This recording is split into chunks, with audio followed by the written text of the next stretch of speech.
ओम अज्ञानतिमिरान्धस्य ज्ञानाञ्जनशलाकया चक्षुरुन्मिलितं येन तस्मै श्रीगुरुवे नमः। श्रीचैतन्यमनोभीष्टं स्थापितं येन भूतले स्वयं रूपः कदा मह्यं ददाति स्वपदान्तिकं। वन्देऽहं श्रीगुरोः श्रीयुतापदकमलं श्रीगुरुन् वैष्णवांश्च श्रीरूपं साग्रजाता सहगणा रघुनाथान्वितं तं सजीवं साद्वैतं सावधूतं परिजनसहितं कृष्णचैतन्यदेवं श्रीराधा कृष्णपादान् सहगणा ललिता श्रीविशाखान्वितांश्च। नमो ओं विष्णुपदाय कृष्णपृष्ठाय भूतले श्रीमते भक्तिवेदांत स्वामी नामिने। नमस्ते सारस्वती देवे गौरवाणी प्रचारे निर्विशेषा शून्यवादी पाश्चात्यदेशतारिणे वाञ्छा कल्पतरुभ्यश्च कृपा सिन्धुभ्येव च पतितानां पावनेभ्यो वैष्णवेभ्यो नमो नमः। नमो महामदन्याय कृष्ण प्रेम प्रदायते कृष्णाय कृष्ण चैतन्य नामने गौरकृषे नमः। पंचतत्वात्मकं कृष्णं भक्तरूप स्वरूपकं भक्तातारं भक्ताख्यं नमामि भक्तशक्तिकं। हे कृष्णा करुणा सिंधो दीनबंधो जगत्पते गोपेश गोपिका कांत राधा कांत नमोस्तुते। तप्त कांचन गौरांगी राधे वृंदावनेश्वरी वृषभानुसुते देवी प्रणमामि हरिप्रिये। जय श्री कृष्ण चैतन्य प्रभु नित्यानंद श्री अद्वैत गदाधर श्रीवासदि गौर भक्तवृंद। हरे कृष्णा कृष्णा कृष्णा हरे हरे हरे राम राम राम हरे हरे। हरे कृष्णा कृष्णा कृष्णा हरे हरे हरे राम राम राम हरे हरे। हरे कृष्णा कृष्णा कृष्णा हरे हरे हरे राम राम राम हरे हरे। हरे कृष्ण। आपलं सर्वांचं हार्दिक स्वागत आहे आमच्या नित्य साप्ताहिक सत्संगामध्ये। इस्कॉन नामहट्ट केंद्र राजापूरतर्फे आपण पाहतोय मागील 3 सत्र ग्रंथराज श्रीमद भागवतम भगवान श्रीकृष्णांचा उद्धवाला उपदेश स्कंद 11 अध्याय 7। अध्यायाचे शीर्षक आहे श्रीकृष्णांचा उद्धवाला उपदेश। हरे कृष्ण। हरिभाऊ तुम्ही मागे जायचे मम्मीकडे जायचं फुटायचं। आणि तर मी तुम्हाला मागच्या सोमवारी सांगितलं होतं की सगळ्यांनी 24 गुरु काय करा, कोणते ते पाठ करा। तर ते 2 श्लोक आहेत, मी म्हणण्याचा प्रयत्न करतो ग्रंथ बंद करून, नाही जमलं तर मग उघडूया। तुम्ही ऐका ध्यानपूर्वक। पृथ्वी वायुर आकाशम आपोग्नि चंद्रमारवी कपोतो अजगरहा सिंधु पतंगो मधुकृत गजहा। हा एक श्लोक झाला। त्याच्या पुढचा श्लोक आहे गज, नंतर येतं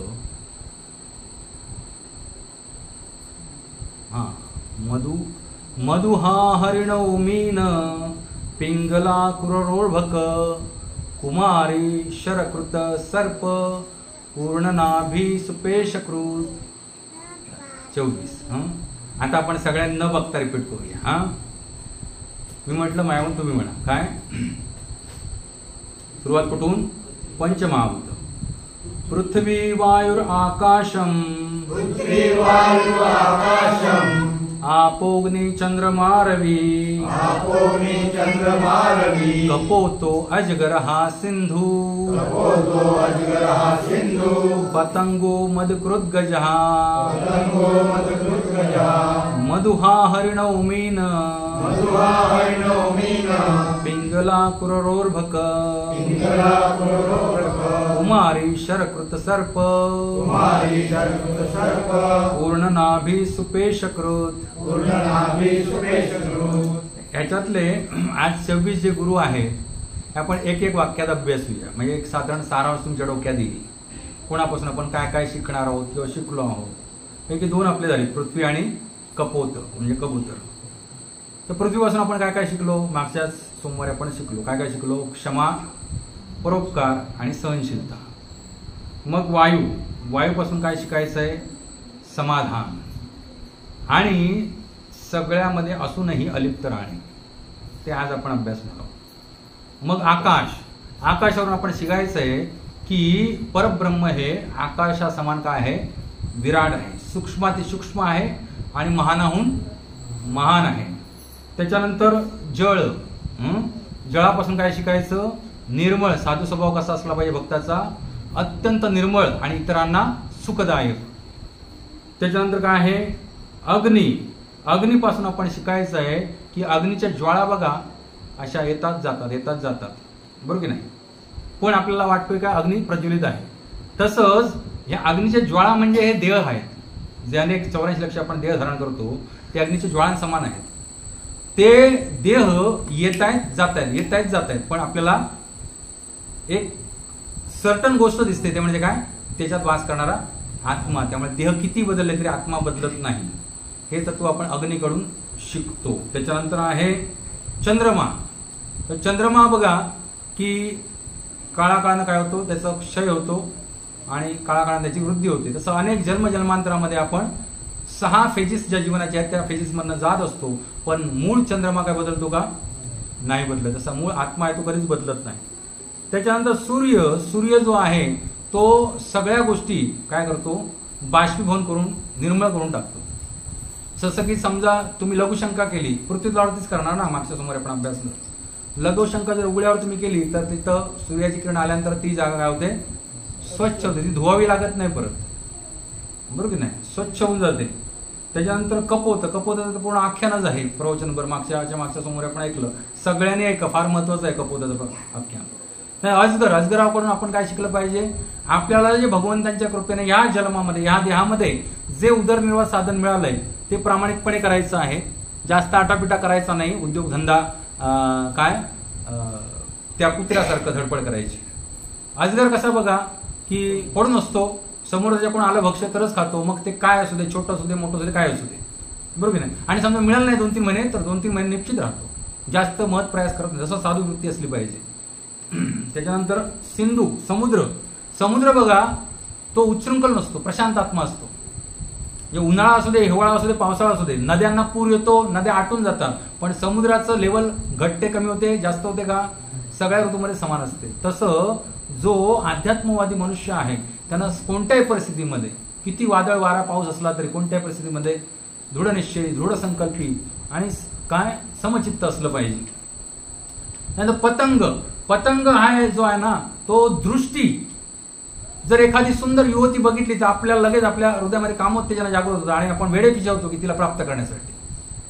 आणि असा पतंग आहे त्याला ते अग्निज्वाळा म्हणजे एखादी कामोत्तेजक स्त्री वाटते आणि तो तिच्या लोभानं त्याच्यामध्ये उडी मारतो आणि त्याचं काय होतो राग रांगोळी होते. तसेच मनुष्य देहामध्ये हा मनुष्य देह प्राप्त केल्यानंतर जो एखाद्या स्त्रीला वरती भाळला तर त्याची अवस्था काय होणार आहे.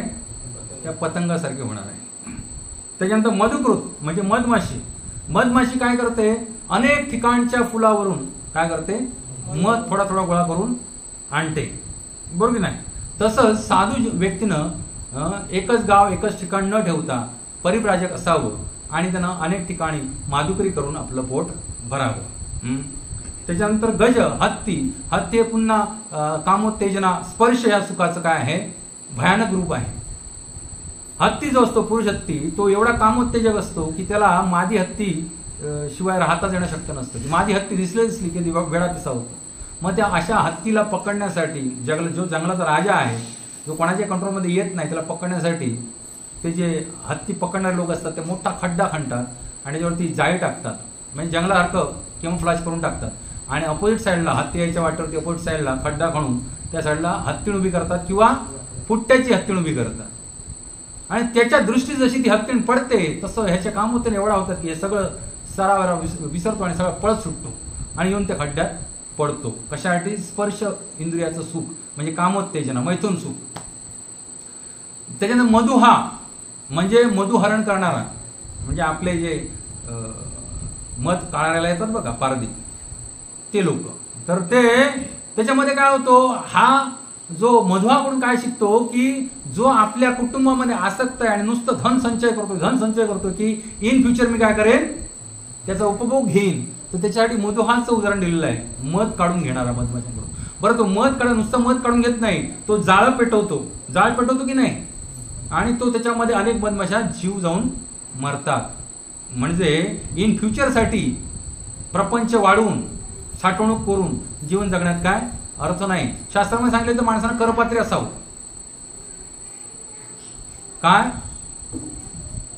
ह्याच्यामध्ये राहिले एवढंच घ्यावं आणि ते घेऊन घरी जाऊ नये. त्याच्याकडे दुसरं एकच भांड आहे, काय? उदर. त्यानं करपात्री असावं आणि उदरात भरून निघून जावं. संध्याकाळच्या वेळेला काय खायला मला पाहिजे म्हणून करपात्रामध्ये पण घेऊन जायचं नाही. ही खरोखर साधू वृत्ती आहे. त्याच्यानंतर हरिण जे आहे ते शिकाऱ्याच्या त्या सुंदर ध्वनीला काय होतं, मंत्रमुग्ध होतं. जसं ऋष्यशृंग ऋषी, त्यांना त्यांच्या वडिलांनी मृगी ऋषींनी काय केलं होतं, स्त्रियांपासून लांब ठेवून जोपासना केली होती. मी कथा सांगितली रामायणाच्या पहिल्या दिवशी. ऋष्यशृंगी ऋषी आणि ते राजाच्या ह्याच्यात काय पडला होता, मोठा दुष्काळ पडला होता आणि त्यांना सांगितलं होतं की जर ऋष्यशृंगी इकडे आले तरच पाऊस पडेल, पण ते येणार कसे. मग राजानं खूप सुंदर काय त्याच्या राज्यातील गणिका सुंदरी युवती पाठवल्या तिकडे आणि त्यांना पाहिल्या ते ऋष्यशृंग ऋषी ज्यांनी कधी स्त्री पाहिली नव्हती ते त्यांना भाळले आणि त्यांचं सगळं तपोबल काय झालं. त्याच्यामुळे वडिलांनी काय केलं होतं, वाढवलं होतं त्यांना की ब्रह्मचर्य म्हणून फेल गेलं. तर ते तसं हरिणाचं आहे. हरिण शिकाऱ्यांना ते म्युझिक वाजवलं, शृंगातनं म्युझिक वाजवतात शिकारी. एक ठराविक म्युझिक हरिण ऐकत बसतं, हलत पण नाही. मग त्याला जाऊन जाळ टाकून पकडतात अलगद. कशाच्या बळी गेलं, कर्णयंत्र. पुन्हा ऑपोजिट सेक्स. त्याच्यानंतर मीन मासा बघा, तो सारखा तोंड हा करून हा जिभेसाठी. जीभ ही सगळ्या तारमध्ये जीभ आती. जीभ अतिइंद्रिय आहे, अतिइंद्रिय.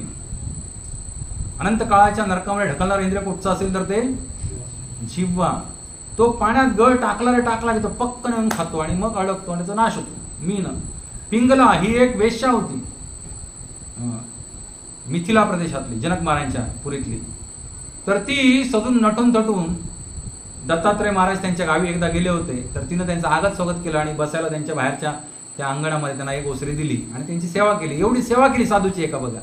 तर तिला त्या दिवशी साक्षात्कार झाला.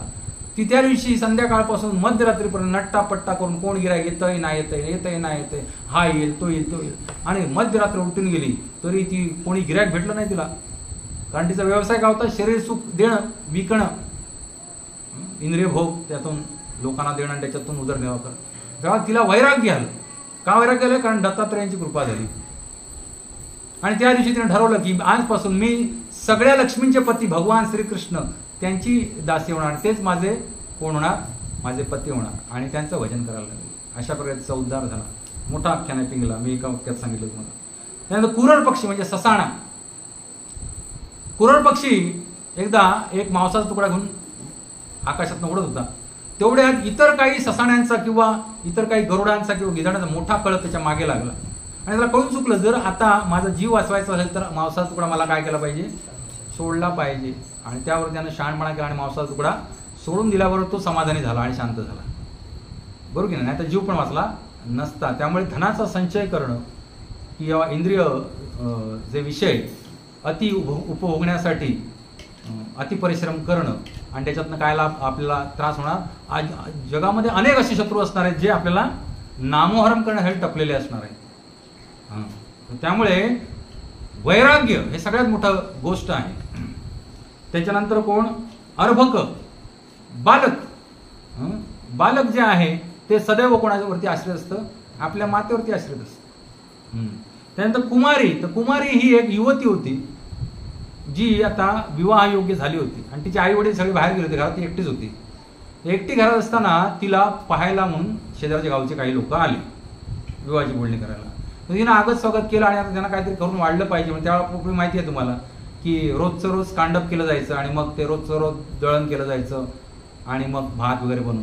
मग ही गेली, ते व्हाय नसतं त्याच्यावरती कांडायला, तिच्या हातामध्ये बँगल्स होत्या, त्या कांडताना खुळखुळ वाजायला लागल्या. मग तिला वाटलं की बाहेर आले ते विचार करतील की हे फार गरीब आहेत, यांच्याकडे एक वेळचं धान्य पण नाही आहे काढलेलं, किंवा ही स्वतः आता काढते म्हणजे फार गरीब, म्हणून तिनं आवाज येता कामा नये म्हणून काय केलं, बाकी सगळ्या बांगड्या फोडून टाकल्या आणि 2च ठेवल्या आणि परत काढायला तरी पण आवाज यायला लागला. मग तिनं एकच ठेवली आणि मग तिनं विना आवाज काढलं. म्हणून साधक जो आहे ना, त्यानं साधकानं साधना ही कधी पण एकांतात करावी. 2 साधू एकत्र आले की भांडण होणारच, आलं लक्षात तुमच्या. त्यामुळे भले जर इस्कॉनमध्ये सुरुवातीला शिकवलं की नामसाधना एकत्र एक ग्रुपमध्ये येऊन करा, चित्त लागणार नाही तुम्हाला. एक ठराविक, कारण हे सगळं ज्ञान आधी तत्वात मुळात काय आहे तुम्हाला सांगतो, हे वरिष्ठ वरिष्ठ वरिष्ठ लेवलच्या भक्तांसाठी आहे. पण ते आपल्याला ऐकलं पाहिजे ना, तर आपण त्या पातळीपर्यंत विचार करणार. आता बघा म्हणजे वार्तालाप कोणाकोणामध्ये चाललाय, भगवान श्रीकृष्ण आणि उद्धव, त्यांची तुलना आपण करू शकतो का कोणाशी? मग भगवान श्रीकृष्ण रिले कोणाचा करतायत, यदू महाराज आणि दत्तात्रय भगवान, हे कोणत्या कोटीचे भक्त विचार करा. त्याच्यानंतर शुकदेव गोस्वामी परीक्षित महाराज, तिकडे रिले चाललाय. इकडे परत नैमिषारण्यमध्ये सुद्ध गोस्वामी आणि शौनकादी 88,000 ऋषीमुनी यांच्यामध्ये वार्तालाप चाललेला आहे. आणि तिकडे मग हरिद्वारमध्ये नारद मुनी आणि सनकादी 4 कुमार यांच्यामध्ये वार्तालाप चाललेला आहे. म्हणजे कोणत्या लेवलचा आहे ते विचार करा. म्हणजे हे कोणासाठी तत्वज्ञान, ज्यांनी अनेकानेक जन्म काय केलं, आत्मा परमात्मा प्रकृती काळ आणि कर्म यांचं तत्वज्ञान घोळून प्यालाय आणि हे तत्वता जाणतो आणि साधन भजन करतो, याच्या हृदयात भगवान श्रीकृष्णाबद्दल प्रेम जागृत झालंय, त्याच्यासाठी आहे. तर पुढे काय, कुमारी झाली. शरकृत म्हणजे तो बाण घडवणारा, तो बाण घडवणार म्हणजे आपल्या भगवत भक्तीच्या कार्यामध्ये आपण एवढं तल्लीन असावं की बाजूने वरात गेली तरी आपल्याला फरक पडता का म्हणे. जसं की मादेंद्रपुरी त्या भर बाजारपेठेत हरिनाम जपत होते, हरे कृष्णा कृष्णा कृष्णा हरे हरे, हरे राम राम राम हरे हरे. तर हा बाण बनवत आपल्या लोहार कारखान्यात आणि तिथून राजाची वरात चालली. म्हणजे राजाचं काय म्हणतो त्याला, सगळा ताफा चालला होता. राजावर नुसता रथ नसतो, सगळा ताफा असतो फुल, हत्ती घोडे सैन्य राजदूत सेनापती हे ते. पण त्याचं लक्षच गेलं नाही तिकडे. आणि हे दत्तात्रय महाराज पाहत आहे. दत्तात्रय महाराज हे स्वतः शिकलेत ना प्रत्येकाकडनं, म्हणून ते पाहत होते, ह्या सगळ्या गोष्टी पाहत होते. ते कुमारीनं काय केलं, हे बाण घडवणं काय केलं, पृथ्वीपासून काय शिकले, वायूपासून काय शिकले. सर्प बघा, आपण सगळे आयुष्यभर प्रपंच करतो आणि घर जरा बांधतो, पण सर्प कधीच घर स्वतःच बांधत, तो दुसऱ्यांना बांधलेल्या घरात राहतो आणि तिथलं अन्न खातो. घर कोण बांधतो सर्पाचं, उंदीर. आणि सर्पाचं भक्ष काय आहे, उंदीर. म्हणजे घर पण रेडीमेड मिळते, भोजन पण रेडीमेड मिळते. त्यामुळे शाण्या माणसानं पैसे कमी असताना घर स्वतःच बांधून नाही, भाड्याच्या घरात राहू, हे बोध आहे याच्यात. म्हणजे विनाकारण कावड कष्ट एवढे करू नका की तुम्ही कर्जाच्या डोंगराखाली दाबले जाणे, तुम्ही भक्ती पण करू शकणार नाही. उर्ण दाबी म्हणजे कोळी बघा तुम्ही, कोळी आपलं घरटं विणतो आणि त्याचा कार्यभाग झाला की तो घरटा आवरून घेतो. लक्षात, मोठे स्पेशल जंगलातले कोळी जे असतात ते घरटं विणतात, पुन्हा तो धागा खाऊन टाकतात. तसं हे सगळं चराचर सृष्टी भगवंताने आपल्या क्रीडेसाठी काय केलेली आहे, निर्माण केलेली आहे. आणि ते आवरून कोण घेतात, भगवंतच घेतात. आपण कोणी नाही हो तिथे, आपण त्या चराचर सृष्टीमध्ये भगवंतांचे एक दास आहोत. त्या भावने आपण आपलं जीवन जगलं पाहिजे, ना की आपण तो कोळी बनायचा प्रयत्न केला पाहिजे. का स्वामी, प्रत्येकाला वाटतं ना मी स्वामी बनावं. आणि त्याच्यानंतर सुपेशकृत म्हणजे मी मागच्या काय सांगितलं, कुंभारीण माशी एक किडा पकडून आणते जिवंत आणि तो आपल्या घरट्यामध्ये ठेवते आणि मग त्याला मातीनं सील करून टाकते. आणि तो किडा एवढा घाबरलेला असतो की तो किडा त्या घरट्यामध्ये, मातीच्या कुंभारीण माशीच्या घरामध्ये सारखं चिंतन करतो, कोणाचं, कुंभारीण माशीचं. आणि एक दिवस ज्याला काही काळ जातो त्यानंतर तो कुंभारीण माशीचं रूप घेऊन बाहेर पडतो. तसाच साधू संघ आहे. जर तुम्ही निर्मळ साधूचा संघ केला तर निर्मळ साधूच्या संघामध्ये एक ना एक दिवस तुम्हाला काय प्राप्ती होणार, भगवत प्राप्ती होणार, किंवा त्या साधूचे गुण तुमच्या अंगामध्ये आल्याशिवाय राहणार नाही. म्हणून साधू संघ सांगितलेला आहे. तर हे थोडक्यात 24 गुरु आपण आज पाहिले आणि आज आता आपण तिसरा गुरु सुरुवात करणार आहोत. तर ते आहे तिसरे गुरु वायू. कोण आहे? पृथ्वीर्वायु आकाशम आपोग्नि चंद्रमारवी कपोतो अजगरः सिंधु पतंगो मदकृद्गजः मधुहा हरिणो मीन पिंगला कुररोर्भकः कुमारे शरकृत्सर्प पूर्णनाभि सुपेशकृ एतमे गुरवो राजन् चतुर्विंशतिराश्रितः शिक्षावृत्तिभिरेतेषाम् अन्वशिक्षम् इह आत्मनः.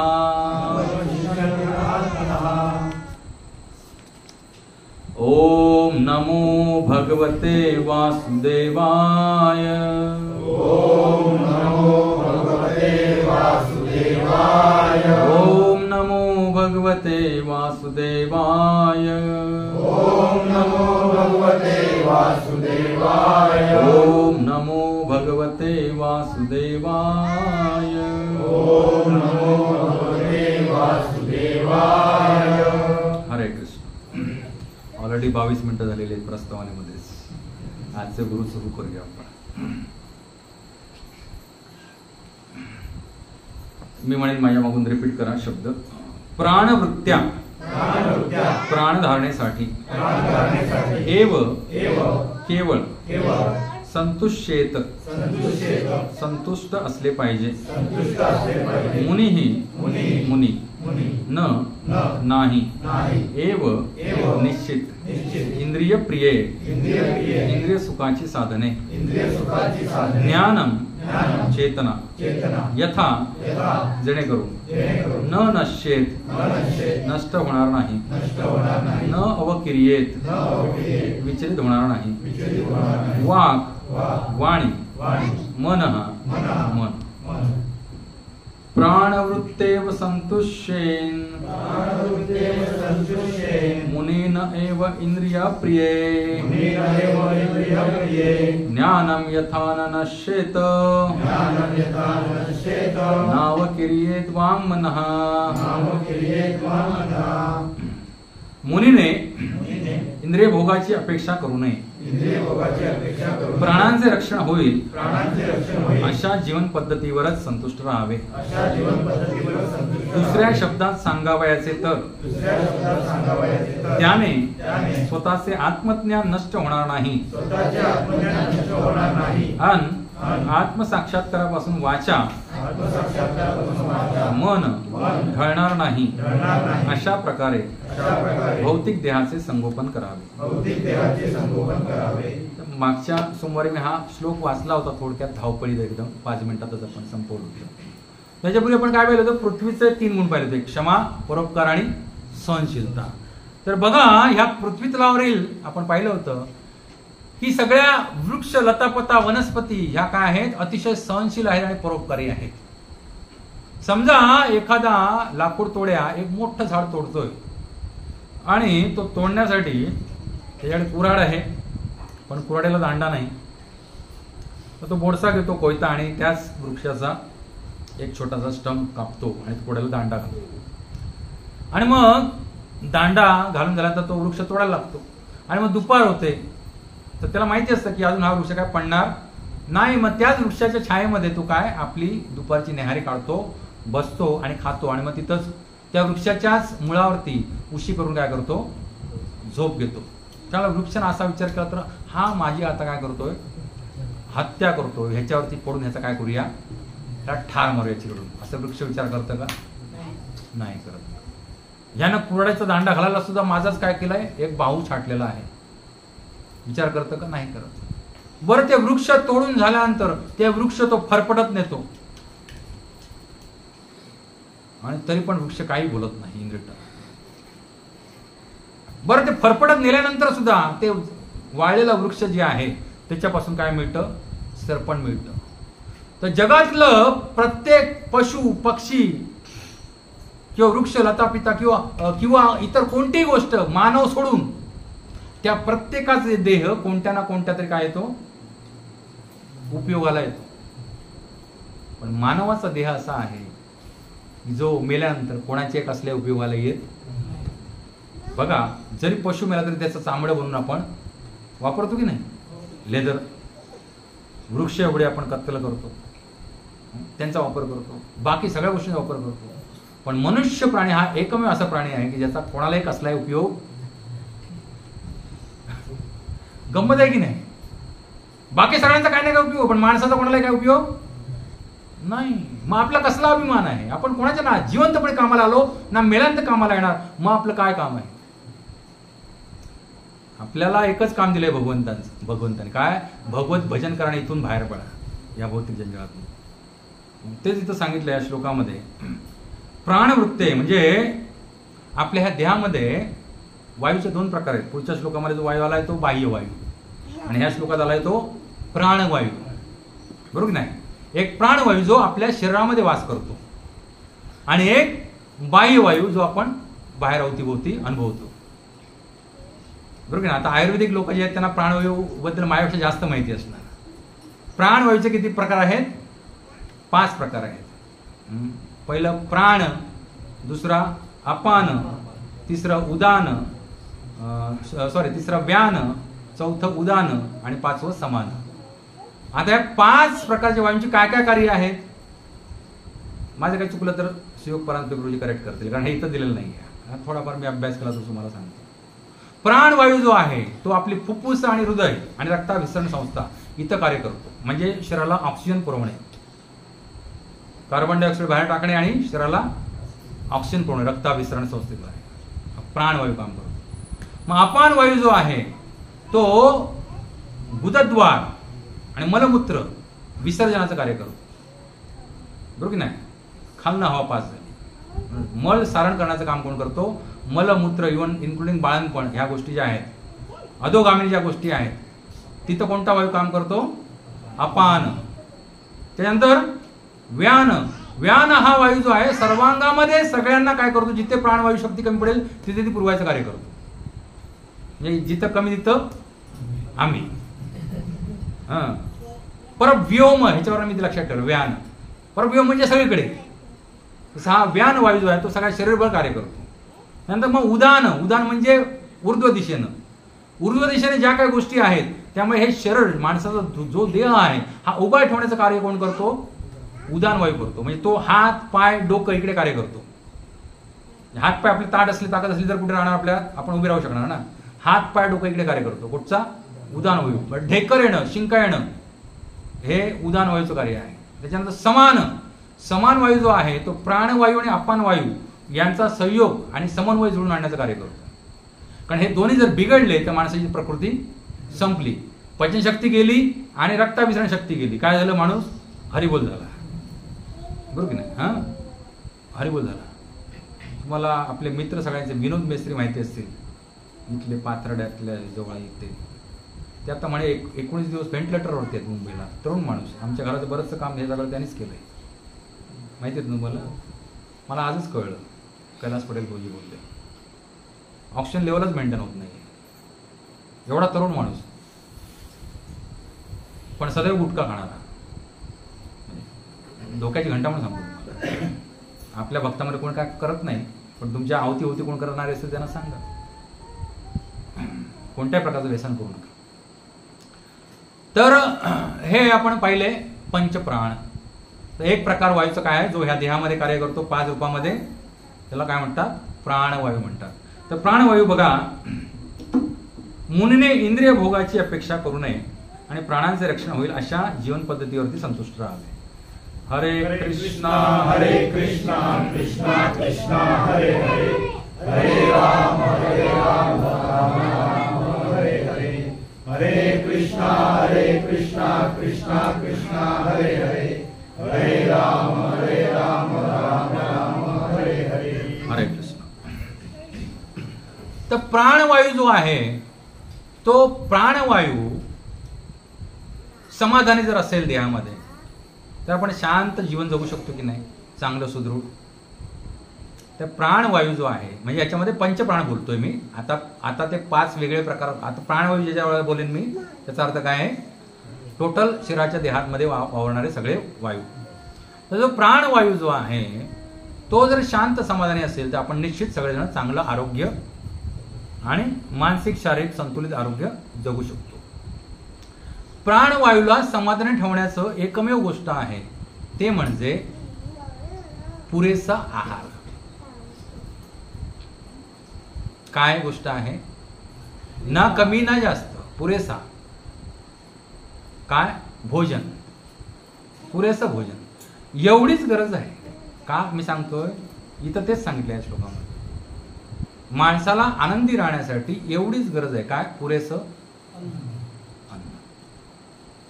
ते जर त्याला मिळालं तर तो अतिशय आनंदी बनतो. एकदा गौतम बुद्धांकडे एक व्यक्ती आला होता दीक्षा घेण्यासाठी आणि शिक्षा घेण्यासाठी, पण तो अतिशय दरिद्री होता आणि खूप दिवसांचा भुकेला होता. तर गौतम बुद्धांचे काही शिष्य त्याला प्रवचन देत होते, त्याच्या डोक्यातच काय जात नव्हतं. त्याने प्रयत्न केले आणि त्याला घेऊन आले गौतम बुद्धांकडे. म्हणाले, बाळा तू खाल्लंयस का? तो म्हणतो नाही. किती दिवसापासून खाल्लं नाही? तो भरपूर दिवस आहे, उपाशी. तर बुद्धाने सांगितलं आपल्याशी, ह्याला आधी भरपेट खायला घाला, त्याची शुद्धा शांती होऊ दे, म्हणजे त्याचा प्राण काय आहे तळमळतोय तो शांत होऊ दे, आणि मगच तो ज्ञान ग्रहण करू शकेल. तेव्हा आपल्यामध्ये म्हण आहे, आधी पोटोबा मग विठोबा. आधी पोटोबा पाहिजे आणि मग विठोबा. आणि त्याच्यामध्ये अति केलं तर माती होतंय, बरोबर की नाही? ते तिथं सांगितलंय, ज्ञानम यथा न नश्येत नाम क्रियेत वाङ्मयः. 6 पॉइंट किती सांगितलं होतं मी तुम्हाला, 17. युक्त हार विहारस्य युक्त चेष्टस्य कर्मसु युक्त स्वप्नावबोधस्य योगो भवति दुःखः. जो मनुष्य आपल्या आहार, निद्रा, विहार किंवा कर्मणूक आणि कर्म करण्याच्या सवयीत नियमित असतो तो योगाभ्यासाद्वारे सर्व सांसारिक दुःखांचे निदान करू शकतो. ज्याच्या जीवनामध्ये नियमितता आहे, सकाळी लवकर उठण्याची नियमितता आहे, योग्य वेळा आहार घेण्याची नियमितता आहे, योग्य सीमित मात्रेमध्ये आहार घेण्याची नियमितता आहे, योग्य प्रकारे व्यायाम करतोय, तो योग्य वेळी कार्यकलाप करतोय, योग्य वेळी साधना करतोय, भजन पूजन सगळं करतोय, तर असा मनुष्य कधीच दुःखी होऊ शकणार नाही. युक्त आहार आणि विहार पाहिजे, युक्त चेष्टा म्हणजे कर्म पाहिजे, आपल्या सगळ्या सवयी ज्या आहेत ना ती युक्त म्हणजे योग्य पाहिजे. तर मुनीने इंद्रिय भोगाची अपेक्षा करू नये आणि प्राणांचे रक्षण होईल अशा जीवन पद्धतीवरती संतुष्ट राहावे. म्हणजे माणसानं, साधूनं म्हणूया आपण, जो साधू वृत्तीला लागलाय त्यानं अतिभोजन कधीच करू नये. गुरु महाराज खूप सुंदर दृष्टांत सांगतात येते की आजकाल उलट झालेलं आहे. जे साधू आहेत ना तेच सगळ्यात जास्त काय करतात, आडवा हात मारतात. आणि अति आडवा हात मारला की काय होतं, भल्या पहाटे साधू आश्रमामध्ये असतात, तिकडे बालभोग असतो, तो बालभोग मारला, मग दुपारी राजभोग असतो, तो राजभोग मारला की मग वामकुक्षी, हरिबोल. गुरु महाराज सांगत होते की मात्र आपण इतरत्र पाहिलं तर जे ऑफिसमध्ये कामाला जाणारे लोक आहेत, जे शाळेमध्ये शिकणारे मुलं आहेत, जे युद्धभूमीवरती सैन्यावरती जे सैन्य करतोय काम, तिथं हे सगळे लोक काय करतात, भोजन केलं की लगेच काय करतात, कामाला लागतात की नाही? की ऑफिसमध्ये सुट्टी असते काहीची, वामकुक्षीसाठी सुट्टी असते प्रभूजी? नाही ना, अर्धा तास लंच ब्रेक, फारच 1 तास. गव्हर्नमेंट सेक्टरमध्ये 1 तास, प्रायव्हेट सेक्टरमध्ये अर्धा तास. लंच ब्रेक झाला की पुन्हा लगेच कामाला. वाढ तुमच्याकडे पण असंच आहे ना की दुपारी झोपायला सुट्टी देता? नाही ना. पण मात्र साधुवृत्तीची जे लोक आहेत ना त्यांना काय कामधंदे नसतात. कामधंदे खूप आहेत पण काय, आळस. तो आळस येतो अतिभोजनात. त्यामुळे माणसानं ना, गुरु महाराज सांगतात, भूक लागली तर अर्ध पोट अन्नानं भरावं, पावपोट पाण्यानं भरावं आणि पावपोट हवेसाठी रिकामी ठेवावं. भूक लागली आपण ढेकर येईपर्यंत खातो, तसं करू नये. मग माणूस सुदृढ राहतो.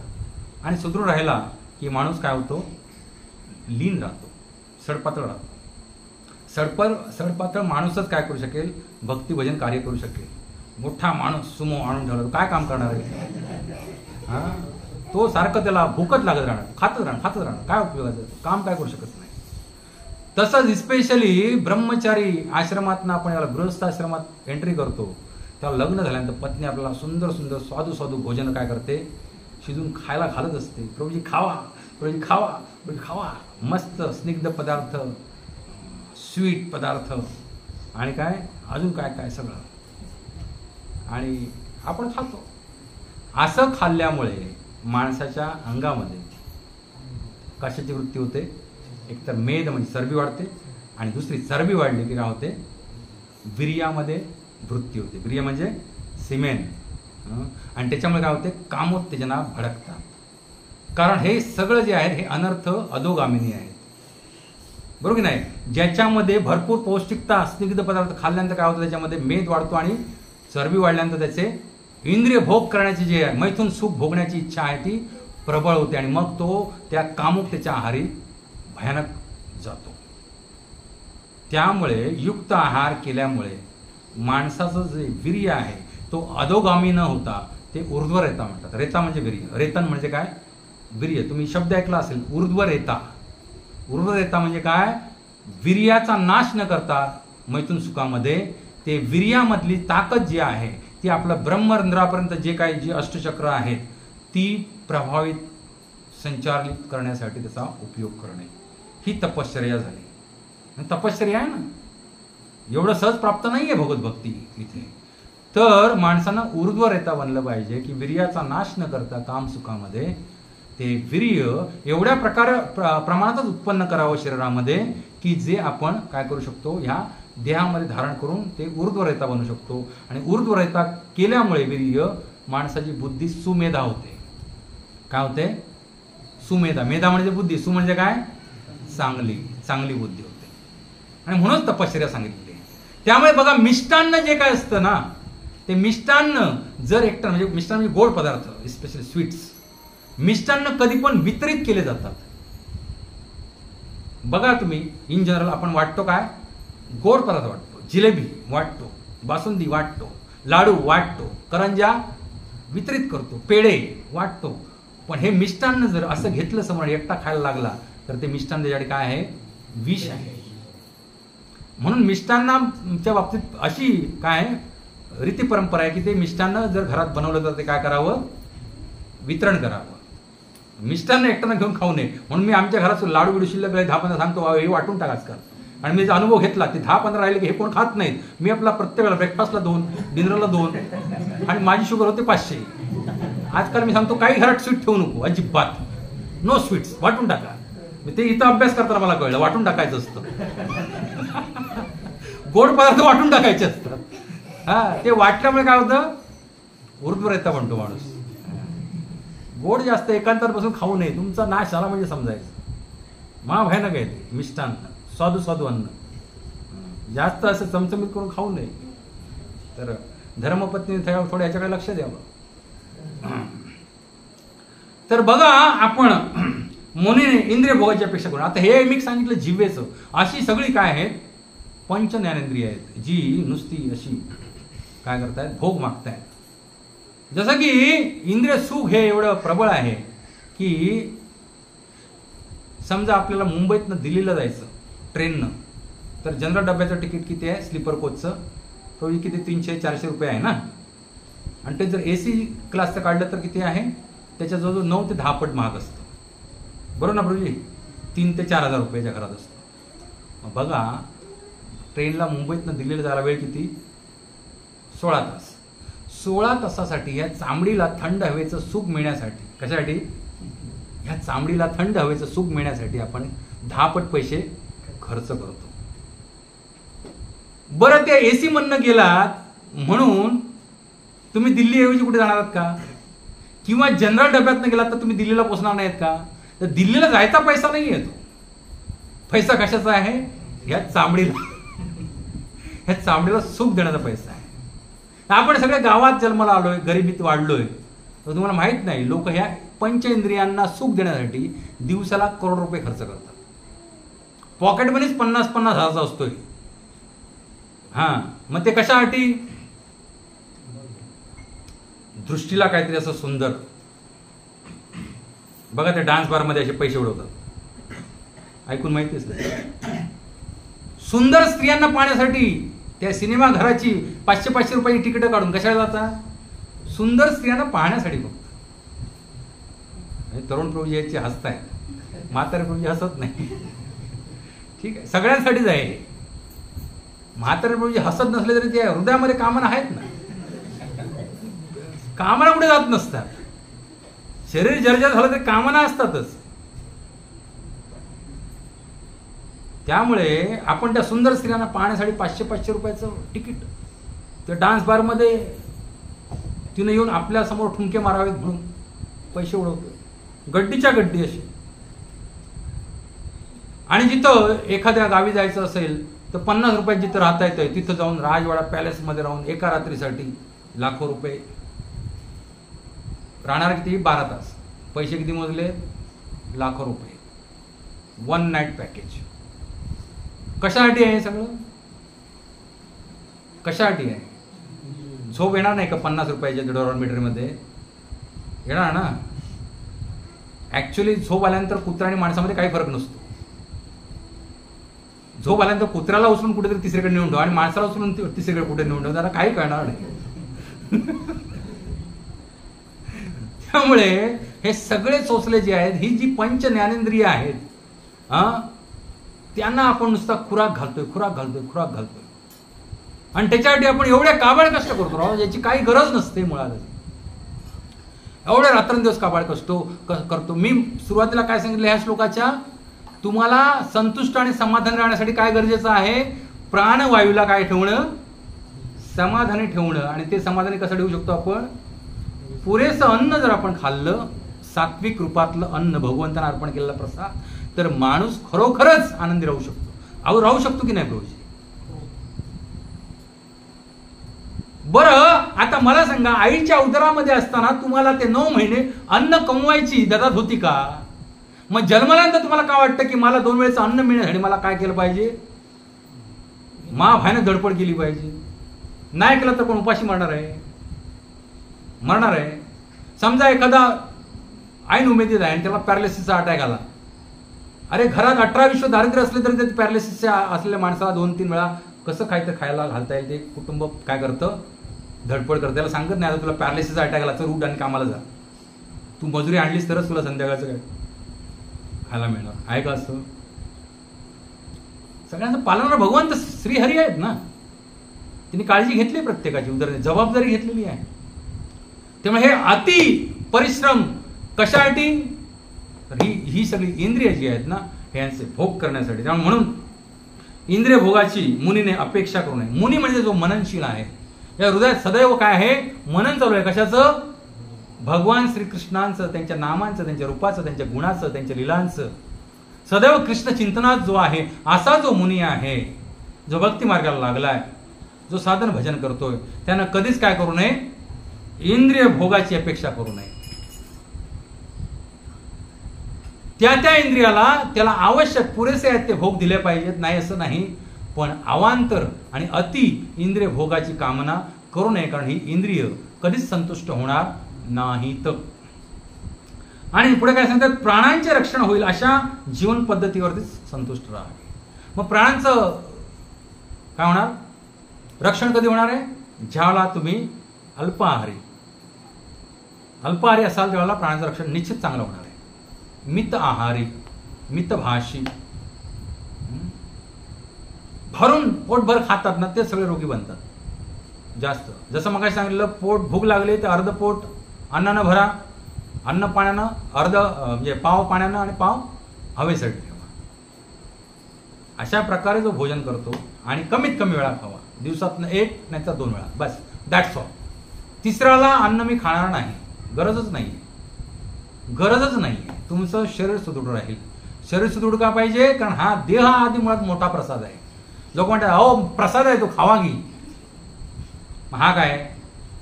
हा देह भगवंताने दिलेला सगळ्यात मोठा महाप्रसाद आहे. आणि तो जर भगवंतांचा तो प्रसाद खाऊन जर हा देह आजारी पडणार असेल तर तो प्रसाद न खाल्ला चालेल अनेक वेळा किंवा भरमसाठ प्रमाणात. 2 वेळा पोटभर पुरेसं जेवा, बस झालं, दॅट्स ऑल. दुसऱ्या शब्दात सांगायचं त्याने स्वतःचे आत्मज्ञान नष्ट होणार नाही आणि आत्मसाक्षात्कारापासून वाचा मन ढळणार नाही अशा प्रकारे भौतिक देहाचे संगोपन करावे. आता बघा का करावं हे, कारण ज्ञानम यथान नश्येत, ज्ञान त्याचं नष्ट. ज्ञान म्हणजे काय, कृष्ण भावनेचं ज्ञान, दुसरं कोणतंही ज्ञान नाही.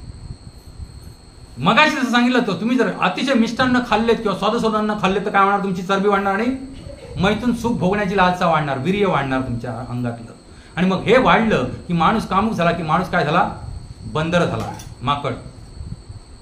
मग त्याचं कधी ध्यानामध्ये लक्ष लागणार नाही. माणूस माकड झाला, कामोत्तेजक कबुतरासारखा झाला की त्याचं ध्यानामध्ये लक्ष लागणार नाही, अजिबात लागणार नाही. भगवंताच्या भक्तीमध्ये लक्ष लागणार नाही. त्यामुळे युक्त आहार पाहिजे. आणि जे आत्मसाक्षात्काराचे ज्ञान जे आहे ते मन, वाचा आणि कृती या प्रकारे प्रकट होत असतं. जर तुमच्या मनातच मैथुनाचे विषय यायला लागले तर मग तुमच्या मनामध्ये राम आणि कृष्ण राहिलेच नाही.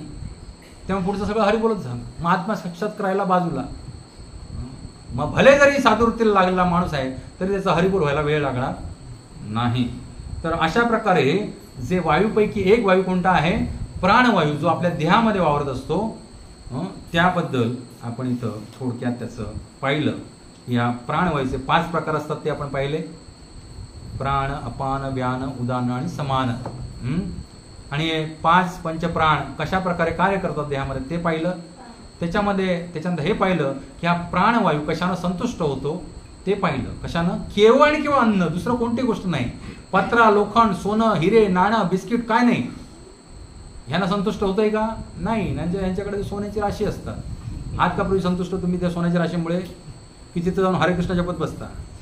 संतुष्टी कशामध्ये आहे, हरे कृष्णामध्ये. तुम्हाला सांगतो की साधून आपल्या गरजेपेक्षा जर आपल्यासोबत धन साठवलं आणि तो भले जरी परिव्राजक झाला तरी तो शांती आणि समाधान जगू शकत नाही. जसं की मी ती कुरेश आणि दासरीची कथा सांगितली होती. कुरेश खूप मोठे सावकार होते ते, आणि रोज काय करायचे, दान करायचे. कर्णापेक्षा पण दानशूर होते. मग एक दिवस वरदराज त्यांच्या स्वप्नामध्ये आले, म्हणाले तू स्वतःला एवढा मोठा दानी समजतोस का. त्यांना दृष्टांत समजला. त्याने काय केलं, एक दिवस सगळ्या गावकऱ्यांना बोलवलं आणि जेवढी काही संपत्ती होती सगळी काय केली, एकदाच सगळ्यांना देऊन टाकले आणि आपल्या गुरूंच्या इकडे आले, श्रीरंगमला, श्रीपद रामानुजाचार्यांकडे.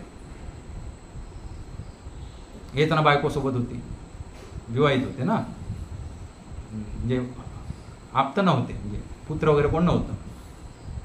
आले तर अरण्यात येत आहेत, अंगावरच्या वस्त्रानिशी बाहेर पडले, धोती कुर्त्यानिशी. आले आले आले मध्ये वाटेत चालतायत तर बायको हळूच इकडे तिकडे मागे वळून पाहते. यांना डाऊट आला.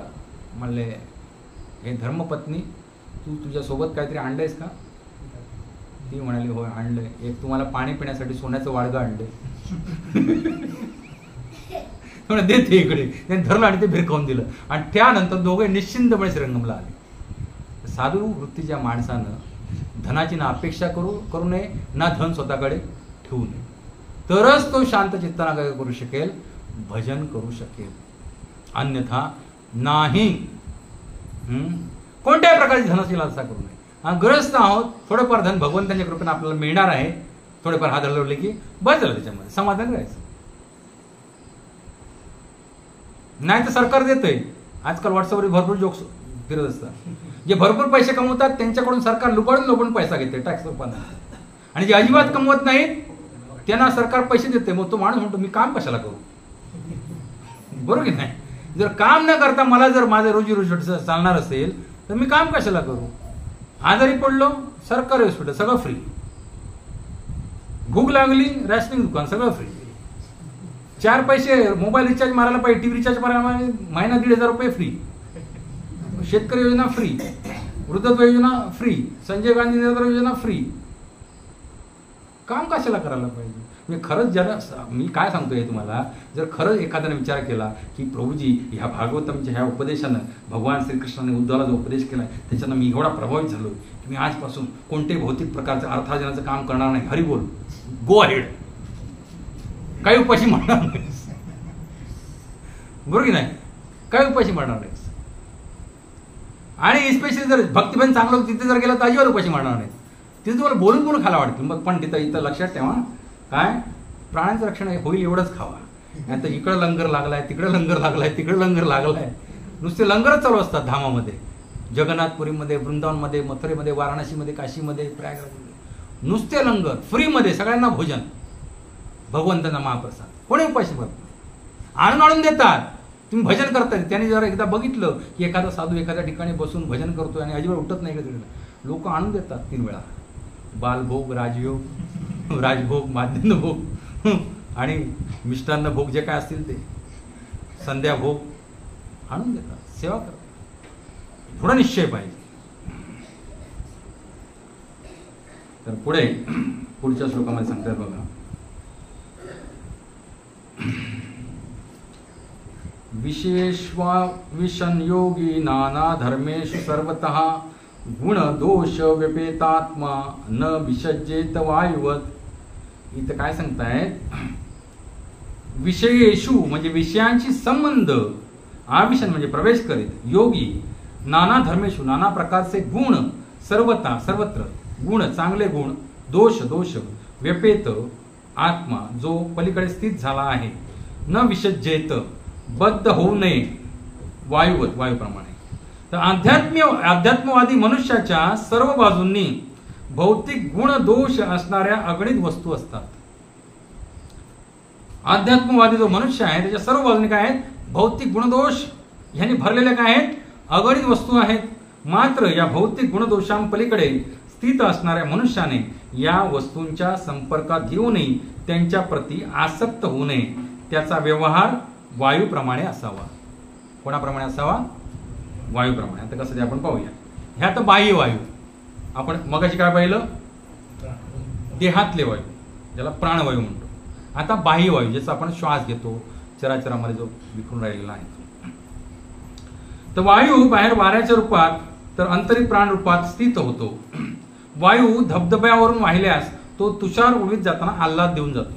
वायू समजा जर एखाद्या धबधब्यावरून जर असेल, तिकडे टच करू नका पाहिजे, ते आवाज येतो ना, हमी थोडंसं बाजूला. तर वायू जर एखाद्या धबधब्यात तुषार, सुंदर तुषार उडतात बघा, आल्हाद देऊन जातो. कधी तो सुंदर वनश्रीमन वाहिल्यास तेथील फळा फुलांचा सुगंध सर्वत्र पसरून सोडतो आणि विपरीत प्रसंगी त्याच्या वाहण्यामुळे दावाग्नी भडकतो. एखाद्या सुंदर उपवनात वाहिला कमळावरून तर त्या कमळाचा सुंदर सुगंध घेऊन वायू येतो.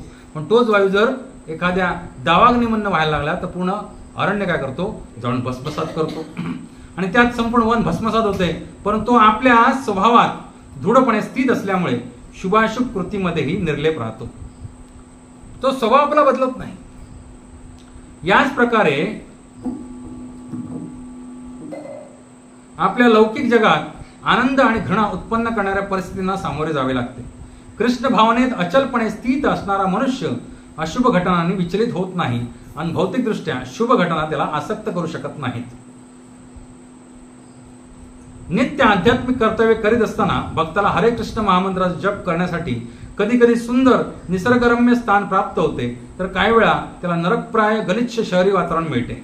दोन्ही अवस्थांमध्ये भक्त आपले मन भगवान श्रीकृष्णावरती केंद्रित करतो आणि दिव्यानंद अनुभवतो.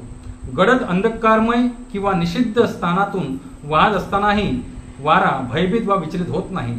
याच प्रकारे अत्यंत कठीण प्रसंगामध्ये कृष्ण भक्ताने भयभीत वा विचलित होण्याचे काहीच कारण नाही. भौतिकदृष्ट्या प्रसन्न करणारे रूप, रस, गंध, शब्द इत्यादींवरती आसक्त असलेला मनुष्य त्याच श्रेणीतील विरुद्धार्थी गोष्टींनी दूर फेकला जातो किंवा त्याच्या मनात त्याविषयी घृणा उत्पन्न होते.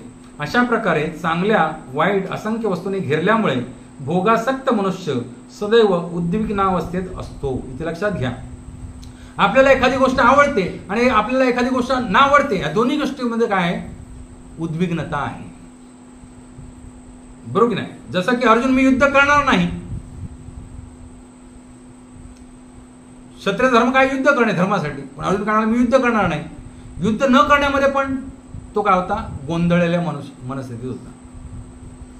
युद्ध करण्यासाठी पण गोंधळलेल्या मनस्थितीत होता आणि युद्ध न करण्यासाठी पण गोंधळलेल्या मनस्थितीत होता. हे का? कारण आत्मसाक्षात्काराचे ज्ञान नसल्यामुळे. तर चोहोबाजूंनी वारा वाहिल्यास वातावरण एकदम प्रक्षुब्ध होते. याच प्रकारे भौतिक वस्तूंद्वारे आकर्षण आणि घृणा अशी मनाची ओढाताण सतत चालू असल्यास मन प्रक्षुब्ध होते. अशा वेळी परमसत्याचे चिंतन करणे अशक्य भासू लागते. म्हणून निर्लेप भावनेनं भौतिक जगात संचार कसा करावा हे आपण वाहत्या वायूकडून शिकले पाहिजे. खूप सुंदर आहे. तर जो वाहता वायू आहे, तर वायू मूळ स्वरूपात काय आहे? गंधहीन आहे. बरोबर आहे? वायू मूळ स्वरूपात काय आहे? गंधहीन आहे. तसाच वायू त्याला तो गंध, सुगंध किंवा घाण वास कशामुळे प्राप्त होतो? या पृथ्वीशी निगडीत त्या प्रकारच्या गोष्टींच्या संपर्कात आल्यामुळे त्याला तो काय प्राप्त होतो? सुगंध प्राप्त होतो किंवा दुर्गंध प्राप्त होतो. तसंच मूळतः आत्मा म्हणून आपण जे आहोत ना, ते वायूप्रमाणे काय आहे? एकदम शुद्ध स्वरूपात आहोत. जसा वायू शुद्ध रूपामध्ये काय असतो? त्याच्या अंगी कोणत्याही प्रकारचा चांगला किंवा भौतिक म्हणतो, भौतिक चांगला किंवा भौतिक वाईट गंध नसतो. त्याचप्रमाणे हा आत्मा सुद्धा ह्या देहामध्ये असताना जो आत्मा मूळ तत्वामध्ये आहे तो वायूप्रमाणे काय आहे? सुंदर आहे.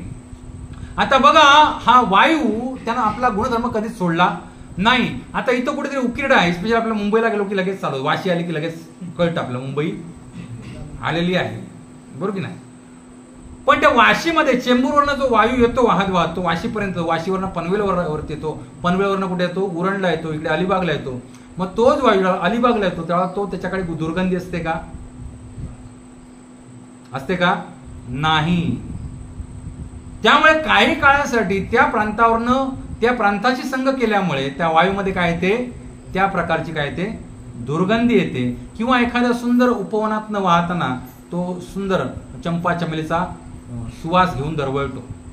पण तोच वायू पुढे जाऊन कुठेतरी इकडून कोंडेतळला गेला की तो त्याच्यातला वास तसाच राहतो का? शिल्लक नाही. पण वायूनं आपला स्वभाव बदलला का वाहण्याचा? नाही. तसाच आत्मा जो आहे तो अविरतपणे कौमारे आचरित प्राग्यो, बरोबर की नाही? त्याच्यामध्ये सांगितलंय तसंच बालपणापासून अविरतपणे हा आत्मा जो आहे हा देहामध्ये काय करतो? वाढत जातोय की नाही? म्हणजे हा देह वाढत जातोय, एक ठराविक स्थितीमध्ये राहतोय, मग म्हातारा होतोय, जरा मृत्यू पावतोय. पण आत्मा त्याच्यामध्ये काय आहे? अविचल आहे. आत्मा सदैव त्याच्यातनं प्रवास करतो. बरोबर की नाही? बालपणापासून म्हातारपणापर्यंत अविरतपणे प्रवास करतोय. पण आत्म्यामध्ये परिवर्तन होत नाही. पण जे तात्कालिक परिवर्तन जे आपल्याला दिसतं ते त्यावेळच्या भौतिक परिस्थितीशी जुळून घेतल्यामुळे दिसतो. जसं की हा देहामध्ये आत्मा वास करतोय, तर ह्या देहाशी निगडीत जे गुण आहेत ते आत्मा प्रक्षेपित करतो असं वाटतं. पण हे गुण कोणाचे असतात? त्या देहाचे असतात, ना की आत्म्याचे असतात.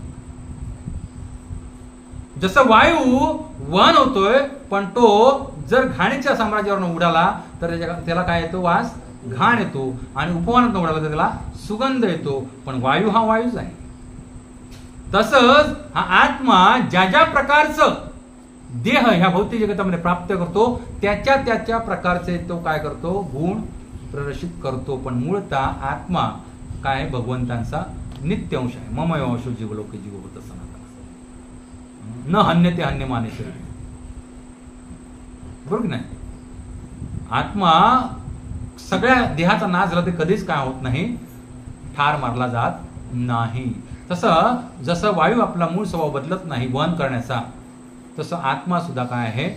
आपला जो मूळ स्वभाव आहे सच्चित आनंद रूपी तो कधीच बदलत नाही. फक्त आपल्याला वाटतं या देहामध्ये अडकल्यामुळे काय वाटतं की तो वेगळ्या प्रकारचे गुण प्रदर्शित करतो. जसं की विंचू झाला तर दंश करतो, साप झाला तर दंश करतो. बरोबर की नाही? मच्छर झाला तर चावतो, कुत्रा झाला चावतो, भोभो करतो, माणूस झाला तर लुबाडतो. माणसाचा एकमेव गुणधर्म आहे काय? सगळ्यांना लुबाडणे, बस. दुसरा कोणताही गुणधर्म नाही. जे काय आहे ते सगळं मला पाहिजे, बस. That's all. हा एकमेव गुणधर्म आहे. तो भगवंतांच्या कृपेनं भगवंतामध्ये असलेले सगळे गुण विकसित करू शकतो. पण त्यासाठी त्याला तपश्चर्या केली पाहिजे ना. तपश्चर्या केली तर तो मूळ स्वरूप आपलं जागृत करू शकतो, निश्चित जागृत करू शकतो. तर वायू त्याचा स्वाभाविक गुण काय आहे? वहन होणे. तसंच साधूचा पण काय आहे? स्वाभाविक गुण असला पाहिजे सदैव वेगळ्या वेगळ्या ठिकाणी प्रस्थान करणे, परिव्राजकचार्य बनणे. बरोबर आहे. साधूने एका ठिकाणी राहू नये, कारण एका ठिकाणी वायू जर बंदिस्त झाला ना त्याला लाथा खाव्या लागतात. उदाहरण आहे फुटबॉल. त्या फुटबॉलमध्ये वायू काय करतो? आपण बंदिस्त करतो ना वायूला. क्रिकेटचा चेंडू, टेनिस काय करतो वायूला? आणि तो काय करतो? देत धन नुसते मारच खातो बस. हो की नाही अमल? वायू काय झाला? वायूचा मूळ स्वभाव काय आहे? वाहत राहणे. पण वायू इथं काय झाला? बंदिस्त झाला. मग तो काय होतो? लाता खातो. तसं साधू जर एखाद्या आश्रमात कुठेतरी बसून राहिला तर तो नुसत्या लाताच खाणार, अवहेलनाच होणार त्याची. त्यामुळे साधूनं सकाळी उठल्यानंतर ज्या दिशेला तोंड असेल तिकडे वाटायला लागावं. हरिबोल, करपात्री. आणि दुसरं भांड काय? दोनच भांडी. तिसरं भांड त्यांना स्वतःकडे ठेवायचं नाही. तिसरं भांड ठेवायचं नाही, करपात्री बस. संध्याकाळी काय पाहिजे म्हणून घरातनं न्यायचं पण नाही, झोळ टाकून. आणि अजगर वृत्तीचं ते पुढे येणार आहे, ते आज नाही. ते अजगर वृत्तीचं असावं, जसं माधवेंद्रपुरी होते. जर कोणी स्वतःहून कृष्ण प्रसाद आणून दिला तरच मी त्या दिवशी काय करणार? प्रसाद ग्रहण करणार. नाही तर काय करणार? भजन करत राहणार. कार्य काय आहे? मूळ भजन करणं. ज्ञानम यथा न नश्येत नाव क्रियेत वाङ्मनः. सदैव ज्ञान जोपासणं म्हणजे काय?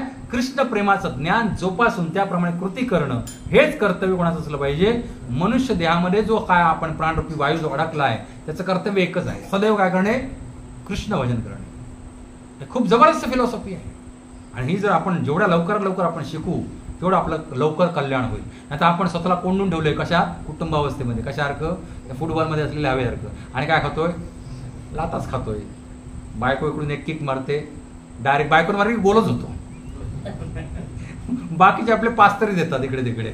बायकोनं मारलं लात की डायरेक्ट गोलच, आउटच. बरोबर की नाही? सत्य आहे. त्यामुळे साधून असं निर्मळ असावं वायूसारखं. अध्यात्मवादी मनुष्याच्या सर्व बाजूंनी भौतिक गुणदोष असणाऱ्या अगणित वस्तू असतात, पण वायू समान असलं पाहिजे. आपण त्यांच्याकडून कोणतेही आपण काय घ्यायचं नाही, दुर्गुण घ्यायचे नाहीत. पण आपण ज्या अर्थी इथे या भौतिक जगतात एंट्री केली त्या अर्थी आपल्याला क्रमप्राप्त आहे की काही का आपल्याला त्यांच्या समवेत राहावं लागेल. पण त्या क्रमप्राप्त असताना सुद्धा आपण त्याच्यापासून अलिप्त आपला स्वभाव गुण कसा राखून ठेवू भगवत भजनाचा, हे आपलं कर्तव्य आहे साधूचं.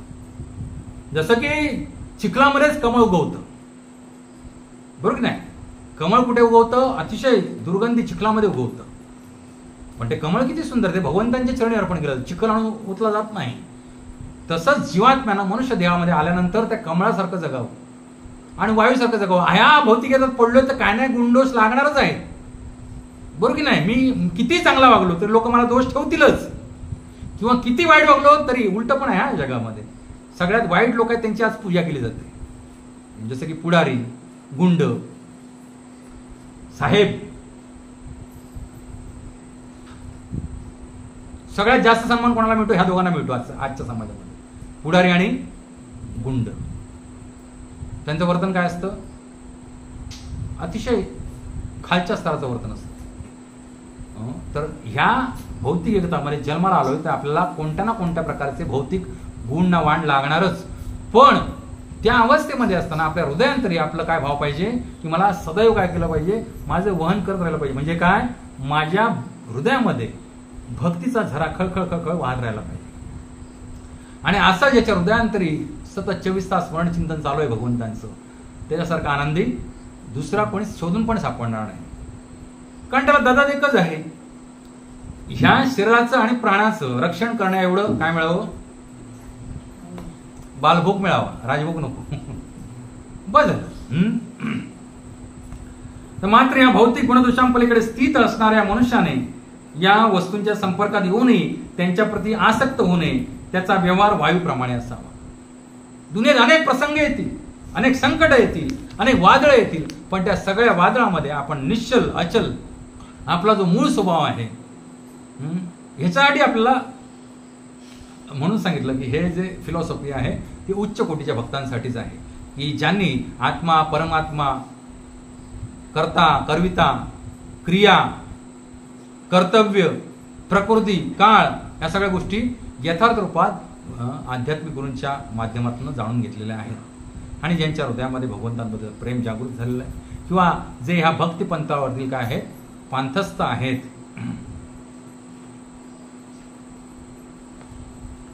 तर पुढे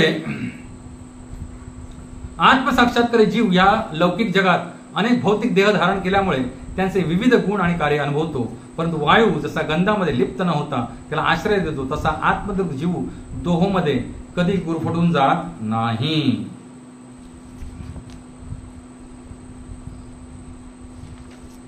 ह्याच्याबद्दल मी बऱ्यापैकी विश्लेषण तुम्हाला आताच केलेलं आहे. जसं की आत्मसाक्षात्कारी जीव या लौकिक जगतात अनेक भौतिक देह धारण करतो. उदाहरण आहे जड भरत महाराज. आत्मसाक्षात्कारी व्यक्ती होते. वयाच्या 50व्या वर्षी सगळी राजवस्त्र त्याग केली. पूर्ण म्हणजे पृथ्वीचे सम्राट होते, ज्यांच्या नावावरून भारत हे नाव पडलं. आणि पूर्वी एकच राज्य होतं भारत, सगळ्या खंडांवरती, जम्बूद्वीपवरती. तरी पण त्यांना माहिती होतं की 50 वर्षापर्यंत मला गृहस्थाश्रम करायचं. 50व्या वर्षी सगळी राजवस्त्र उतरली, आपल्या पुत्राने साधू वस्त्र धारण केले आणि कुठे गेले? वनामध्ये गेले तपश्चर्या करायला, भगवंतांची भक्ती करण्यासाठी. पण तिथं एकांतामध्ये वास करत असताना त्यांना एक काय मिळालं? हरणीचं छोटं पाडसं मिळालं आणि ज्याचं आई मरून पडली होती प्रसव वेदनाने, वाघ पाठी लागल्यामुळे. आणि ते पाडसं जिथं ते काय म्हणत ते संध्याकाळ होते, नदी पात्रात उभे राहून, तिथं ते पाडसं वाहत वाहत त्यांच्या दिशेनं आलं. त्याने उचलून घेतलं आणि ते उचलताच त्यांच्या हृदयामध्ये प्रेम जागृत झालं हरणाप्रती. आणि मग त्याने ते आणलं, इकडे भक्तिभजन करत होते. आणि मागच्या वेळी मी सांगितलं तुम्हाला लंगोटाची आणि उंदराची कथा, तशी मग भरत महाराजांच्या आयुष्यात कथा झाली. ते हरणाचं सगळं लालन पालन करण्यात ते भक्तिभाव विसरून गेले. आणि ते हरिण कुठं आहे कुठं नाही, कुठं आहे कुठं नाही करत त्याच्याच मागणं सारखं. त्याला खायला आणून नाही, चाटते हरण येऊन चाटतं, हे करते ते करते. आणि एक दिवस ते हरिण गायब झालं. तर ह्यानं एवढा आक्रोश झाला की ते हरिण माझं बाळ ते आणि हे ते आणि ते विलाप करत करत जंगलभर शोधत होते. आणि त्याच्यात त्या हरणाचा नामघोष करता करता त्यांना काय आला? मृत्यू आला. यम यम वापी श्रवण भाव त्याचे ते कलिवरम. मृत्यूसमयी जो जो भाव असेल त्या त्या प्रकारचा देह भौतिक प्रकृती आपल्याला प्रदान करते. पुढचा जन्म यांना मिळाला हरणाचा. पण भगवंतांच्या कृपेनं हे आत्मसाक्षात्कारी पुरुष असल्यामुळे त्यांची बुद्धी मागच्या जन्मातली शाबूत राहिली हरणाच्या जन्मात पण. आणि मग हे हरिण केवळ आणि केवळ ऋषीमुनींच्या आश्रमाच्या बाजूला जाऊन तिथं भागवत कथा श्रवण करण्याचं कार्य करायला लागलं. ते जन्मभर त्यांना ते केलं. आणि ते उष्ट्या पत्रावर जे काय असायचं भगवत प्रसाद, ते प्रसाद ते ग्रहण करायचं. आणि असं हरिकथा ऐकत ऐकत त्यांना देहत्याग केला. आणि पुढचा जन्म त्यांना मिळाला जड भरतचा. जड भरत म्हणजे ह्यांना आता 2 जन्मामध्ये कळलं होतं की भौतिक संसारात अडकून पडल्यामुळे काय होतं? नाश होतो आपला, सर्वनाश. म्हणून त्याने ठरवलं की ह्या जन्मामध्ये सगळ्यात निष्णात होते व्यक्ती ते आत्मसाक्षात्कार पुरुष. पण त्याने असं प्रिटेंड केलं की त्यांना साधं ढुंगण पण धुता येत नाही. म्हणजे वडील होते तोपर्यंत त्यांचं ढुंगण धुवायचे, त्यांना कपडे वस्त्र अलंकार सगळं घालायचे, पावडर टिकली लावायचे. वडील मेल्यानंतर भावाने विचार केला ह्याचा काय उपयोग नाही, हा बिनकामाचा आहे, तर ह्याला काय करूया? शेतामध्ये राखण करणारा जो असतो ना बुजगावणा, नाही ना आपण तो पेंड्याचा वरती मडकं घालतो आणि तसं नेऊन बांधायचे. दिवसभर तिथं बांधायचे, दुपारी नेऊन त्याला खायला द्यायचे, संध्याकाळ आलं की आणायचे सोडून. तर एक दिवस काही रानटी जमातीतल्या लोकांनी त्यांना पाहिलं की त्यांना कालीमातेला बळी द्यायचा होता. त्याने बघितलं हा धष्टपुष्ट माणूस आहे, बळी द्यायला एकदम फर्स्ट क्लास नर बळी द्यायचा होता. त्याने त्याला उचललं आणि पकडून घेऊन गेले. काय बोलले नाहीत, हू की चू नाही, अजिबात काय मला पकडून येते. बघा त्याने ठरवलं होतं की मला आता शाणा माणूस म्हणून इथं जगामध्ये कोणालाही माझं दाखवायचं, रूप दाखवायचं, तसा साधू असला पाहिजे या वायूसारखा. लक्षात? त्यांना आपले जे भौतिक आपले भगवत भक्तीचे गुण आहेत ना ते सगळे प्रदर्शित करू नयेत. जिथं गरज आहे तिथं करावे. आता मी तिथे एसटी स्टँडवर गेलो आणि प्रवचन चालू केलं, ओम नमो भगवते वासुदेवाय, म्हणतील डॉक्टर येडा झाला. जिथं ऐकणार आहे तिथंच प्रवचन करून उपयोग आहे ना. हे भगवंत प्रेम आपल्या हृदयात असं उफाळतं असलंच पाहिजे. पण ते सगळीकडे तो वायूपेक्षा अग्नीचा गुण आहे. अग्नी बघा ज्याला गरज असते त्याला रूप मोठं धारण करा, अन्यथा ते राखेमध्ये लपलेली असते. सगळं हे सांगितलं या सुंदर एकदम साधूचे गुण. तर काय हो की चू नाही केले. अजिबात. कारण त्यांना दाखवायचंच नव्हतं. काही करा तुम्ही माझ्या देहाचं, काय फरक पडत नाही. मी कोण आहे मी दाखवणारच नाही. मी मूर्ख आहे, मी पशु आहे. हे गेले आला मस्त आंघोळ बिंगोळ घातले आणि फुलमाळा घातले आणि मान अशी ठेवली त्या ह्याच्यावर, खडके घेऊन खाट चॉप करणं, बळी द्यायचं. कालीमाता बैल वैष्णव, एवढा महान वैष्णव कोण, भरत महाराज, आणि त्याचा बळी करताय. वैष्णवी आहे ती. अशी तिनं आकाळ रूप धारण केलं आणि आल्याने सगळ्या नराधमांना काय केलं, त्यांची कत्तल करून टाकली आणि त्यांची मुंडकी करून फुटबॉल खेळायला लागली कालीमाता. बरोबर की नाही. आणि मग तिथून जड भरत निघाले. पुढे रवगण महाराज पालखीवरनं जात होते. तर त्यांची पालखी डळमळायला लागली. त्यांनी बघितलं हे चांगला धष्टपुष्ट माणूस आहे, ह्याला पालखीला घेऊया. ह्याला पालखीला घेतलं. कोणाला? जड भरत ना पालखीला घेतलं. पालखीला तर जड भरत ना एक तत्वज्ञान, कोणत्याही जीवाला त्रास द्यायचा नाही, कोणत्याही जीवाला आपल्यामुळे त्रास द्यायचा नाही. मग पायाखाली येणार मुंगी पण ते वाचून वाचून चालायला लागले, खाली बघत बघत. पालखी लागली डचमळायला. ते म्हणजे पालखी एवढी घालते. नाही महाराज हा आता जॉईन झालाय ना, हा पालखी हलवतो. त्यांनी लात मारली त्याच्यावर. तू समजतोस कोण स्वतः. त्यावेळेला त्यांनी महाराजांना त्यांची जागा दाखवून देणार पहिलं व्याख्यान केलं एवढ्या सगळ्या कालखंडामध्ये. त्यावेळेला महाराजांना कळून चुकलं की हे साधू पुरुष कोणतरी महान आत्मा. आणि मग ह्या जन्माच्या अंती भरत महाराजांना काय मिळाला? मोक्ष मिळाला. तसं साधू वृत्तीच्या माणसानं किती जन्मजन्मांतर झाली तरी आपलं भगवत भक्तीचं ब्रीदवाक्य कधीच सोडायचं नाही. तोच माणसाचा खरा गुणधर्म आहे. बरोबर नाही. जीवेर स्वरूप आहे कृष्णेर नित्यदास. जीवाचं खरं स्वरूप काय आहे? भगवान श्रीकृष्णांचा निस्सीम दास बनून राहणे हा जीवाचा खरा स्वभाव आहे. आणि तो स्वभाव त्यांना कधीच सोडायचा नाही. जीवनामध्ये काही होऊ दे, प्रल्हाद महाराजांसारखं किती संकट येऊ दे, पण आपलं भगवत भक्तीचं ब्रीदवाक्य कधीच सोडायचं नाही. पैसा असू दे नसू दे, आरोग्य असू दे नसू दे, अरे काय नाही, हे त्रयस्थासारखं बघत राहायचं. तटस्थ, बरोबर नाही, तटस्थासारखं बघत राहायचं. तर अशा प्रकारे जर आपण आपलं जीवन जगलो तर आपण ह्या देहामध्ये आपण कधी गुरफटून जाणार नाही. वायूच्या गंधाला आश्रय देतो त्यावरून आपण त्याला सुगंधी अथवा दुर्गंधी समजतो. वस्तुस्थिती मात्र अशी आहे की वायू आपला स्वभाव बदलत नाही. याच प्रकारे आपण एखाद्याला बलवान वा दुर्बल, बुद्धिमान किंवा मूढ, सुंदर वा कुरूप, चांगला वा वाईट इत्यादी कसेही समजलो तरी आत्मा विशुद्ध आणि स्वतंत्र असतो. आपण कोणालाही नाव रूप ठेवायची नाही, दोष लावायचे नाही. हा अमका वागतो, असाच वागतो, वाईटच आहे ते. अरे कोण वाईट आहे सांगा बघूया. वाईट कोण आहे? आताच काय बघितलं आपण. कोण वाईट कोण आहे? तो त्याच्या हृदयात असलेला अंतरात्मा वाईट आहे की त्यानं ज्या गोष्टीची तादात्म्य केलं ते वाईट आहे? काय वाईट आहे? ज्या पंचमहाभूतांच्या एक ठराविक कॉम्बिनेशन बरोबर त्यानं मिळून जुळून घेतलंय ते गुणदोष दाखवते ना त्याच्यातून. त्यामुळे कोणी व्यक्ती वाईट नाही. हे जर तत्वज्ञान आपण शिकलो तर सगळ्यांना आपण काय करणार? जादूची झप्पी दिली पाहिजे, हरे कृष्ण म्हणून. बरोबर नाही? सगळ्यांना भक्ता भक्तामध्ये भांडण अजिबात नाही पाहिजे. जर मला दिसलं तर मी प्रवचन इथली बंद करून टाकणार, अजिबात नाही पाहिजे. आपण मुळात आधी आलोय काय? ह्या भौतिक जंजाळाला कंटाळलो म्हणून कुठे आलोय? आध्यात्मिक जीवनाच्या या गंगाजळामध्ये आलोय. या दावाग्नी तप्त झालोय म्हणून कुठे आलोय? आपण या भागवत रूपी गंगाजळामध्ये आलोय. आणि इथे येऊन जर आपल्या हृदयामध्ये असले जर मत्सर, द्वेष, घृणा इतर जीवांप्रती जर असतील तर मग काय उपयोग आहे? काय उपयोग नाही. तर देहाचा एकही गुण आत्म्यात नसतो, बिलकुल नसतो. वायू जसा विविध प्रकारचे गंध सोबत घेऊन जातो त्याप्रमाणे आत्मा या गुणांनी केवळ आच्छादित झालेला असतो. कृष्ण भावना भावित पुरुषाला आपण अनित्य देहापासून भिन्न असल्याची जाणीव असते. जो कृष्ण भावना भावित मनुष्य असतो त्याला माहिती आहे की आपण ह्या अनित्य देहापासून काय आहोत? भिन्न आहोत. मग कशाला दुःख करायचं? हा देह अनित्य आहे हे ज्याला कळलं तो दुःखीच होणार नाही. मग त्या देहाला किती पीडा होऊ दे, कष्ट होऊ दे, ऍक्सिडेंट होऊ दे, आजार होऊ दे, पैसा असू दे नसू दे, कुरूप असू दे, चांगला असू दे, काय फरक पडत नाही. त्याला बालपण, तारुण्य, देहापासून वृद्धावस्था इत्यादी देहाच्या सर्व परिवर्तनाचा अनुभव येतो. कृष्ण भावना भावित भक्त शरीरापासून येणारे सुख, दुःख, गुण, प्रक्रिया यांचा अनुभव घेऊन देखील स्वतःला कधीही देह मानत नाही. कृष्ण भावना भावित जो भक्त आहे तो स्वतःला कधीच देह मानत नाही, तो शाश्वत आत्मा आहे, ज्याचा कधी ना जन्म झाला ना कधी मृत्यू होणार आहे. न जायते मृते वा कदाचित नायम भूत्वा भविता वा भुनया अजनित्य शाश्वतोयम पुराणो न हन्यते हन्यमाने शरीरे. आपण भगवान श्रीकृष्णांचा अंश म्हणजे शाश्वत आत्मा असल्याचे त्याला नित्य ज्ञान असते. येथे सांगितल्याप्रमाणे न युज्येत योगी तो लिप्त होत नाही. सारांश कृष्ण भावना भावी व्यक्तीला त्याच्या दैहिक उपाधींच्या आधारे कधीही पाहू नये, त्याच्याकडे केवळ परमेश्वराचा नित्य दास म्हणूनच पाहावे.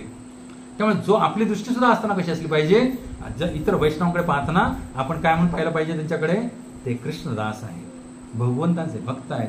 आणि भगवंतांचे भक्त ह्या संपूर्ण भौतिक क्रिएशनमध्ये मिळणे आणि त्यांचं दर्शन होणं फार काय आहे, दुर्मिळ आहे.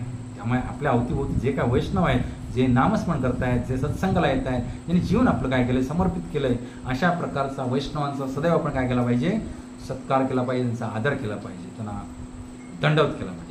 हरे कृष्णा कृष्णा कृष्णा हरे हरे, हरे राम राम राम हरे हरे. ग्रंथ श्रीमद् भागवतम की श्री राधा श्याम सुंदर भगवान की ताय गौर प्रेमानंदे, जगत गुरु श्री प्रभुपाद की जय हो.